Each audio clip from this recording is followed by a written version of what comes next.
Nega samolyot oynalari doimo dumaloq bo'ladi? Kvadrat oyna xavfli ekanini bilasizmi?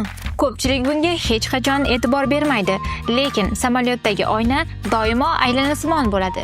Bu shunchaki dizayn emas.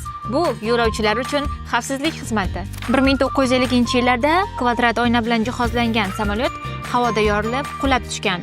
Sabab kvadrat oynaning burchaklari doimo bosimni teng taqsimlay olmaydi. Aylanaviy shakl esa bosimni to'liq va bir xil shaklda taqsimlab beradi. Shuning uchun dumaloq oynalar sizning hayot-mamot masalangiz bo'ladi. Bu faktni ko'pchilik bilmaydi, lekin siz endi bilasiz. Keyingi foydali kontentlar uchun obuna bo'ling. Nega samolyot oynalari doimo dumaloq bo'ladi? Kvadrat oyna xavfli ekanini bilasizmi? Ko'pchilik bunga hech qachon e'tibor bermaydi, lekin samolyotdagi oyna doimo aylanasimon bo'ladi. Bu shunchaki dizayn emas.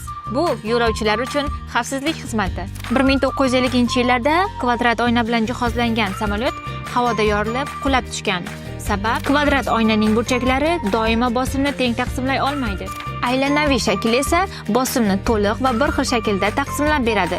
Shuning uchun dumaloq oynalar sizning hayot-mamot masalangiz bo'ladi. Bu faktni ko'pchilik bilmaydi, lekin siz endi bilasiz. Keyingi foydali kontentlar uchun obuna bo'ling.